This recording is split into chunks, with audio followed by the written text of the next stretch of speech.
कभी आपके साथ ऐसा हुआ है कि एक ही कन्वर्सेशन, एक ही बात आपके माइंड में हज़ारों दफ़ा चलती जाए?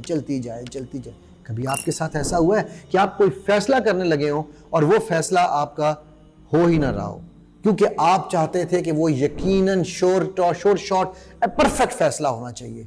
कभी आपके साथ ऐसा हुआ है कि आप इतना एग्जॉस्ट फील कर रहे हैं, आपका माइंड थक गया है, इसलिए नहीं कि आपने बहुत ज़्यादा काम किया है, बट आपको लगता है कि मैंने इतना सोचा कि मेरा दिमाग फट जाएगा और आप ज़िंदगी में आगे बढ़ नहीं पा रहे, कोई फैसला कर नहीं पा रहे। अगर आपके साथ ये सब चीज़ें हो रही हैं तो ये वीडियो आपके लिए है।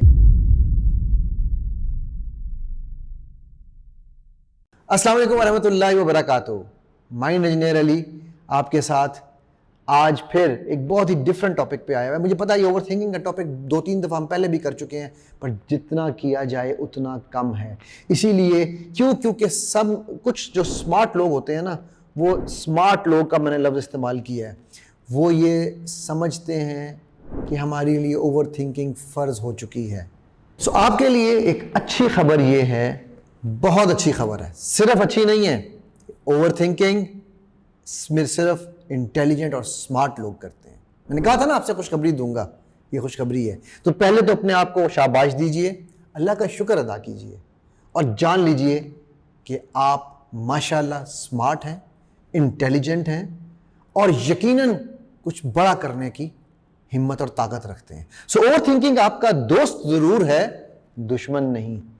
इसकी वजह से आपको एग्जॉस्ट नहीं होना, इसकी वजह से आपको प्राउड होना है अपने ऊपर कि मेरा इंटेलिजेंट माइंड काम करता है। ठीक है, तो आज हम वो 7 रीजन जो मैंने बताई ना वो डिस्कस करेंगे कि क्यों इंटेलिजेंट माइंड्स ओवर थिंकिंग करते हैं, उनकी ओवर थिंकिंग की रीजन क्या होती है। ठीक है, और उसके बारे में आप क्या कर सकते हैं, ये जानना बड़ी ज़रूरी है। तो जो पहली रीज़न है ना ओवर थिंकिंग की इंटेलिजेंट पीपल की, वो ये है कि उनको बहुत ज़्यादा लोगों को मुश्किलें नज़र आती हैं, रुकावटें नज़र आती हैं। ओवर थिंकर्स को पॉसिबिलिटीज़ नज़र आती हैं। आप सोचें ना, अगर मैंने ऐसा किया तो ये हो जाएगा, अगर मैंने वैसा किया तो वो हो जाएगा, मैं ऐसा करूँगी तो ऐसा करूँगा तो कैसे होगा। ये पॉसिबिलिटीज़ हैं। कमाल बात नहीं है ये?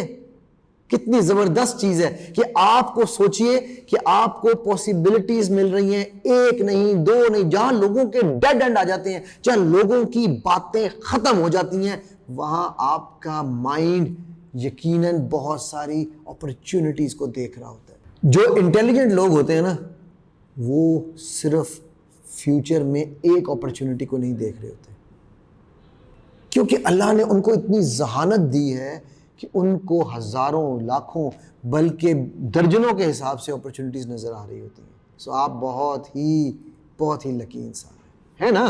क्या ख्याल है? सो आपको मैं मज़े की बात बताता हूँ कि आप सोचिए, और मैं चाहता हूँ ये ओवर थिंकिंग करते हैं वो इस बारे में सोचें कि जब आप ओवर थिंकिंग कर रहे होते हैं तो आप क्या कर रहे होते हैं, क्या क्या पॉसिबिलिटीज सोच रहे होते हैं। अगर ये हो गया तो क्या होगा, अगर ये ना हुआ तो क्या होगा, क्या इससे बेहतर कोई ऑप्शन मौजूद है, क्या बाद में मुझे कोई इस पर रिग्रेट तो नहीं होगा। ठीक है, अब आप सोचें, ये वो सारी चीज़ें हैं जो कॉर्पोरेट इदारे करते हैं। रिस्क मैनेजमेंट, हर इदारे में रिस्क मैनेजमेंट होती है, बड़े बड़े फर्म्स में, बड़ी बड़ी ऑर्गेनाइजेशंस में, वो सब यही काम कर रहे होते हैं। दुनिया के तमाम इंटेलिजेंट माइंड्स वहां बैठ के इस काम के पैसे ले रहे होते हैं। इमेजिन करें कि आपका माइंड कितना इंटेलिजेंट है कि आप भी यही कर रहा है काम। हाँ, जो इंटेलिजेंट माइंड होता है ना, ठीक है, वो ये सब कुछ सोच रहा होता है, जैसे मैंने कहा रिस्क मैनेजमेंट, कॉर्पोरेट सेक्टर, लेकिन यहां पर वो मिस्टेक करता है। वो क्या है?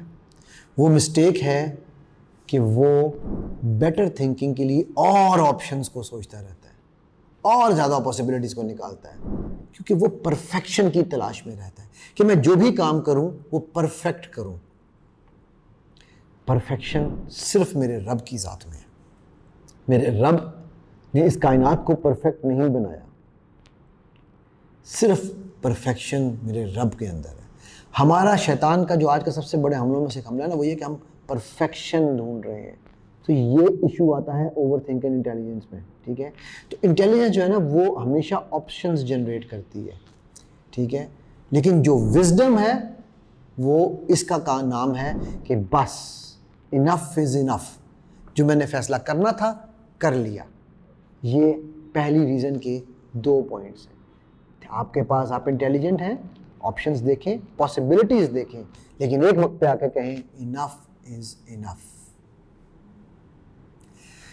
अगले पॉइंट की तरफ चलते हैं। रीजन 2, जो बहुत बड़ी मिस्टेक, एक और मिस्टेक कहें, जो मर्जी इसका नाम दें आप, एक और मिस्टेक जो ओवर थिंकर्स करते हैं, वो प्रोग्रेस की मिस्टेक है, ठीक है, वो है कि उनको ये लगता है कि अगर मैं बहुत ज़्यादा सोचूंगा, बहुत लंबा सोचूंगा तो मुझे परफेक्ट आंसर मिलेगा। पहले हमने क्या बात की थी कि पहले में ये था कि वो पॉसिबिलिटीज बढ़ाता जाता है, लेकिन दूसरी जो उसके पास चीज आती है वो ये आती है कि परफेक्शन, हमने पहले में भी कहा पॉसिबिलिटीज बढ़ेंगी तो परफेक्ट पॉसिबिलिटी ढूंढेगा, तो वो परफेक्शन ही की कैद में रहता है। और वो सेकंड जो मिस्टेक कर रहा है वो ये कर रहा है कि वो परफेक्ट सोल्यूशन ढूंढ रहा है।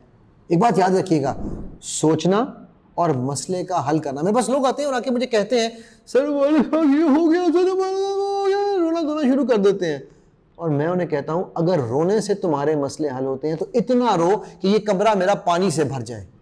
वो एलिस इन वंडरलैंड में थी ना, रो रो के उसने वहां समुद्र सैलाब ले आई थी। लेकिन अगर मसले हल करने हैं तो मसले का हल करने से होता है। आओ बैठें और मसले को हल करें। सो थिंकिंग सोल्यूशन नहीं है, they are not the same. Over thinker समझता है कि जो थिंकिंग में कर रहा हूं वो ही सोल्यूशन है। याद रखिएगा, thinking without action mental tension. कैसा जुमला बोला मैंने, जबरदस्त है ना। Thinking without action mental tension. लिख लें, ये मैं वो क्या कह रहे चाहिए, कॉपीराइट करने जा रहा हूं इस जुमले को, ठीक है। Action creates feedback. एक बात याद रखिएगा, जब आप एक्शन करेंगे तो फीडबैक मिलेगा, सही या गलत, या आप वो कहते हैं ना, या आप आगे बढ़ जाएंगे या आप वहीं पर रुक जाएंगे। फीडबैक से आपको क्लैरिटी मिलेगी कि मैंने सही सिमत में कदम उठाया था या नहीं उठाया था। वो आपका ये एक साइकिल है जिसको आपको कंप्लीट करना होगा। आइए अब हम अपनी तीसरी रीजन की तरफ चलते हैं।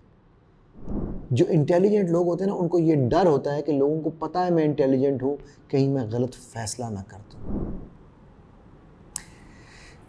दुनिया में सबसे बड़ा रोग क्या कहेंगे लोग, सिद्धू का एक शेर मैं हमेशा कोट किया करता हूं कि क्यों गलत फैसला, कैसे, कौन डिसाइड करेगा आपका फैसला सही या गलत है। मेरी एक कोटेशन बड़ी मशहूर हुई एक ज़माने में, some events teach me and from some I learn. कुछ वाक़यात ने मुझे सिखाया और कुछ से मैंने सीखा। I never failed in my life, मैं अपनी ज़िंदगी में कभी नाकाम नहीं हुआ।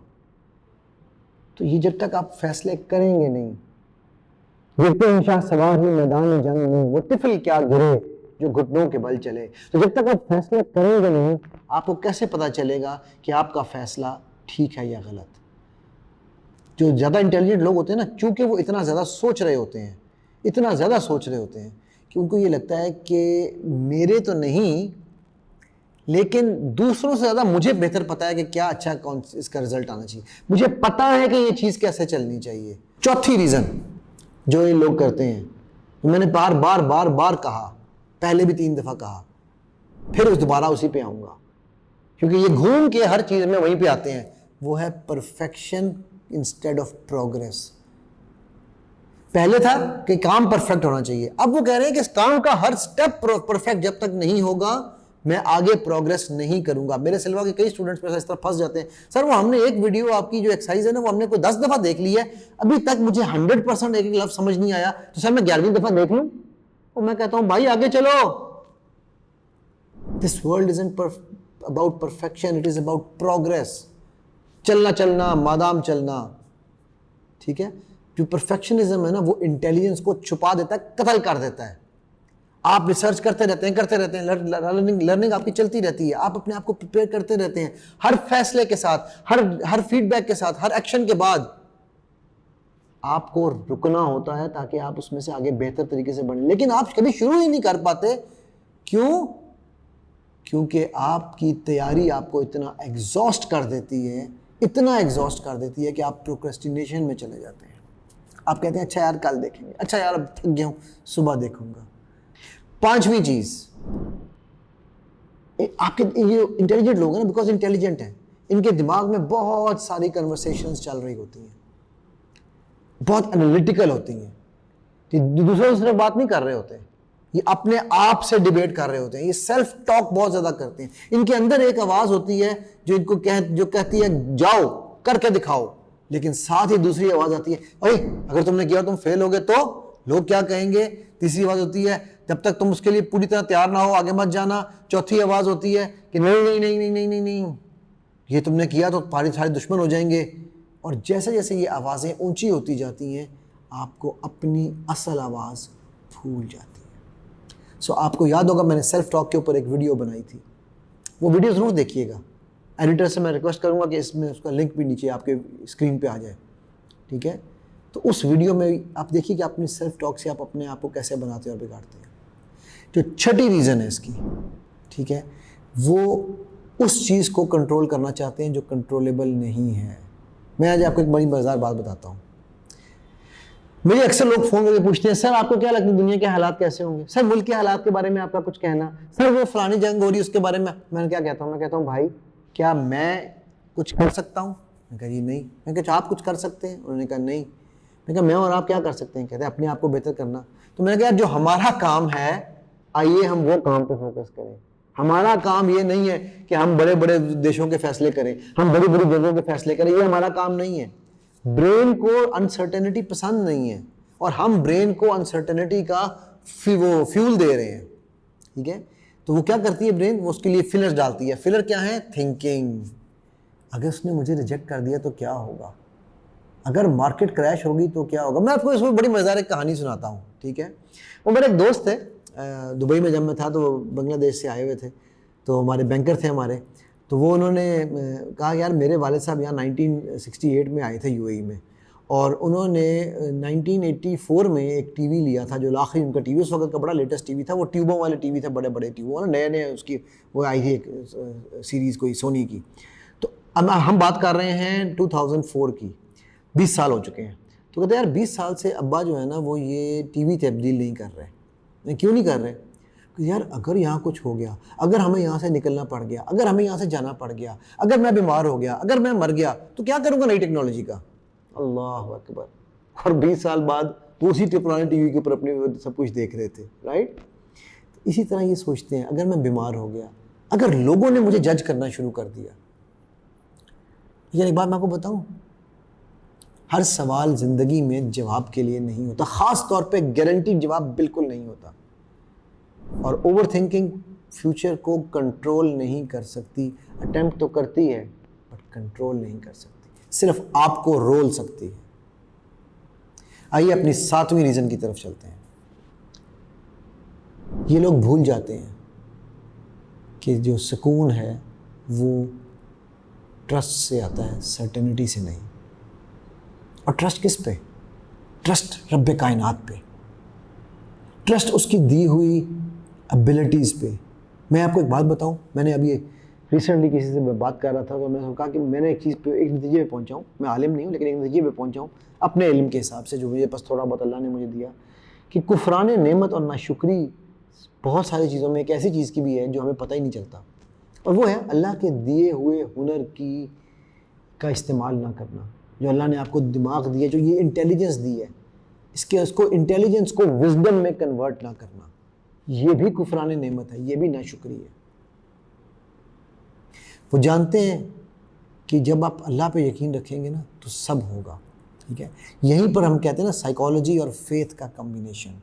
साइकोलॉजी कहती है सर्टेनिटी इज़ इम्पॉसिबल, जबकि हमारा यकीन क्या कहता है कि सर्टेनिटी तो कभी गोल था ही नहीं, ये तो यकीन का मामला था। Trust Allah, trust yourself, trust the process. मैं ना इसकी एक मिसाल आपको यूँ दूंगा कि जिस तरह आपको लोग शादी पे जाते हैं ना तो ऐसे खाने पे टूटते हैं जैसे खाना दोबारा नहीं मिलेगा। अरे भाई जिसने आपको बुलाया है ना मेहमान को, उसने यकीनन उतने लोगों के खाने का इंतज़ाम किया हुआ है, खाना मिलेगा ही मिलेगा। तो जिस रब ने आपको बनाया है उसने आपके लिए इंतज़ाम नहीं किया होगा क्या उसके ख़जानों में कोई कमी हो जाएगी, या वो गलती से नाउज़ बिल्ला मेरे मुंह में खाक कि वो आपको भूल गया। और ये मुझे वो सवालात हैं जो लोग मुझसे पूछते हैं। अभी कल मुझे एक खातून का आया कि जी मेरा रब मुझे भूल चुका है, मैं क्या करूं। रब नहीं भूलता। हमारी ज़िंदगी का गोल क्या होना चाहिए, एक सिंसियर एफर्ट और वाइज डिसीजन मेकिंग और उसके बाद अल्लाह पे यकीन। आपको मैं एक चैलेंज देता हूँ, अगले पूरा हफ्ता जब भी आप अपने आप को ओवर थिंकिंग के साइकिल में फिलें तो अपने आप से 3 सवाल पूछें। पहला, क्या ये वाकई असल प्रॉब्लम है या मैंने अपनी तरफ से बना ली? क्या मैं इसके लिए कुछ कर सकता हूँ आज या अभी मेरे टाइम नहीं है? और अगर कर सकता हूँ तो सबसे छोटा स्टेप कदम क्या है जो मुझे अभी लेना है? और अगर मेरे पास कोई भी कदम नहीं है तब भी मैं क्या कर सकता हूँ? वो है अल्लाह से रजू। बिकॉज मैं कंट्रोल नहीं कर सकता चीज़ों को, मेरा काम चीज़ों को कंट्रोल करना नहीं है। याद रखिएगा, स्मार्ट पीपल वो नहीं हैं जो सोचते ज़्यादा हैं, वो हैं जो ये जानते हैं कि सोच को कब रोकना है, एक्शन को कब लेना है और ज़िंदा कब रहना है। आपका माइंड आपके लिए है, सर्वेंट है, मास्टर नहीं। अपनी इंटेलिजेंस को अपने लिए पॉइजन मत बनाने दें, ये आपके लिए पर्पसफुल एक्शन का टूल होना चाहिए। और मैं जाते जाते एज ऑलवेज आपको एक फिल्टर दे रहा हूं। इस फिल्टर का नाम है थिंक फिल्टर। पहला टी से शुरू होता है। T means thought, what exactly I am thinking. So think what you thought, what you think. ठीक है, आप जो भी सोच रहे हैं उसके ऊपर सोचें। नंबर 2, हेल्पफुल, क्या ये मेरे लिए हेल्पफुल है? नंबर 3, आई, इन्फ्लुएंस, क्या इस सिचुएशन पे मेरा कोई इन्फ्लुएंस है? ठीक है, क्या मैं कुछ वाकई कर सकता हूं? नंबर 4, एन, नेक्स्ट एक्शन मेरा क्या होना चाहिए? स्मॉलेस्ट मीनिंगफुल स्टेप मुझे क्या लेना चाहिए? और आखिर में के, keep trust, do my best. और फिर उसके बाद अल्लाह पे यकीन। जब मेरा अल्लाह पे यकीन होगा तो ही मैं आगे बढ़ पाऊंगा। इसी इल्तिजा और इसी दुआ के साथ कि अल्लाह सुब्हानहू तआला मेरे आपके हम सब के हामी और नासिर हों। अल्लाह सुब्हानहू तआला मुझे आपको हम सब को नबी पाक सल्लल्लाहु अलैहि वसल्लम के हाथ से हौज़ कौसर का पानी पीने और अल्लाह तरीन जन्नात में उनका हमसाया बन के उनकी खिदमत करने का मौका अता फरमाएं। जो कहा, जो सुना, जो महफिल हमने सजाई, जो इल्म हमने बांटा, इसको अल्लाह सुब्हानहू तआला हमारे निज़ाम में कबूल करें। इस इल्म को हमारे लिए इल्म नाफ़े बना दें। अल्लाहुम्मा इन्नी अस्अलुका इल्मन नाफ़िअन व रिज़्क़न तय्यबन व अमलन मुतक़ब्बिला। और हम सब मिलकर जन्नतुल फ़िरदौस आला में एक दूसरे के हमसाए बन के वजहुल करीम देखें। अस्सलामु अलैकुम व रहमतुल्लाहि व बरकातुहू।